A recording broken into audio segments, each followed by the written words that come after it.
Could you talk about Mm. the impact of disaffiliation and the potential impact of the decisions made at General Conference on United Women in Faith? Yes. Disaffiliation, I'll say, was a season in the church in which some United Methodist churches decided to leave to become independent churches or join with another denomination, such as the Global Methodist Church. It was a very disheartening process because for many of us, you couldn't tell truth from misinformation. And there was a lot of misinformation disseminated to individuals, to church members, congregations. But everybody had the choice between probably for about 2 years up until December 31st of 2023 to make the decision what they would do. Would they disaffiliate or would they remain part of and stay and remain part of the United Methodist Church?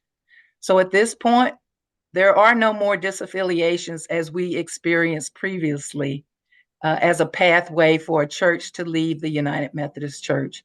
Any future, that's not to say that there won't be future departures or exits, but it'll be by another pathway, not through disaffiliation. So we can say that that is done in the way that it was done previously. Several of you ask about, kind of related to disaffiliations, about our sustainability and the global relationship impact of disaffiliations on United Women in Faith. And I just want to touch on that we have been impacted because our members have been caught up in churches that chose to leave, but our members have stayed or connected with other Methodist churches or other persons like themselves who are coming together to create new kinds of faith communities together. And others did choose to leave and go with their churches.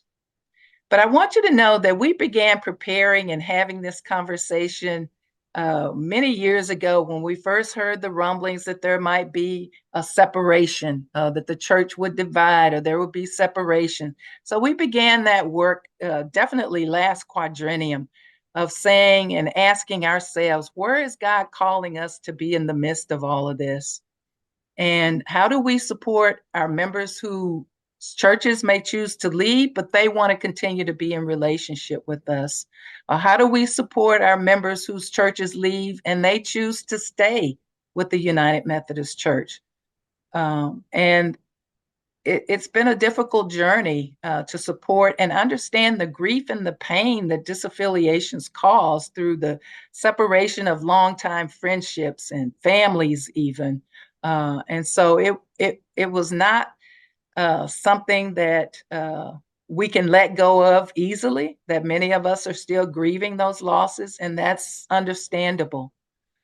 And at this point, for us in this conversation, our board of directors, what we heard was we want to remain united. It doesn't matter what happens in the broader denomination. We want our members to be able to stay connected, to stay united as a part of our organization and this sisterhood of grace. We've always had members on different ends of the continuum, I would say, and that's okay. We understand that there are different perspectives, there are different understandings, but that doesn't negate that our faith is what unites us. And so that really is what led to our name change, to ensure that members understand that it is our faith that keeps us united, and they can remain engaged with United Women in Faith no matter the situation that they found themselves in. And we also created a new pathway, as I shared, for membership with a national membership model, also known as the All Access member, as well as virtual and digital units. My very first day on the job was engaging with the virtual unit in the Pacific Northwest.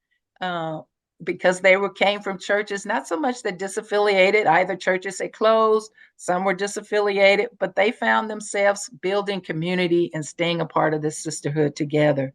So that's what helps us understand and know that we have some options and we have some choices to continue supporting others in our sisterhood.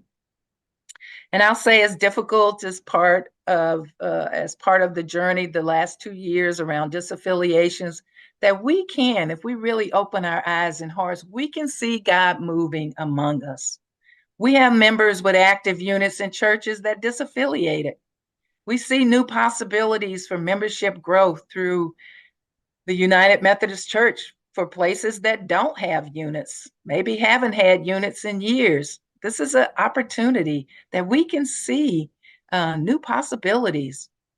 That there are congregations that have come together called lighthouse congregations. I don't have the time to go into it, and I'm not as versed about it, but these are churches who found themselves kind of uniting as one to support one another during this difficult time of disaffiliations, and even some of them being churches that, or members that chose to stay with their congregations.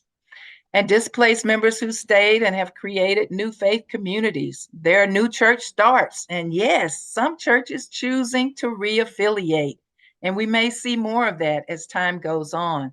So I hope that we will continue to be a space and a place of offering radical hospitality and not judging or holding anything against anyone, but to know this has been a difficult time for all of us, that each of these settings, I say, are places that we can extend radical hospitality to continue or join us. And then regarding the global impact, we don't expect a significant impact because of our relationships with women in the central conferences. The United Methodist Women globally operate autonomously, and we support and resource as requested because we believe that they too are leaders, and they know, as well as we know here in the United States, how best to organize, how best to mobilize, and how best to do the good work that God is calling us to on behalf of women, children, and youth.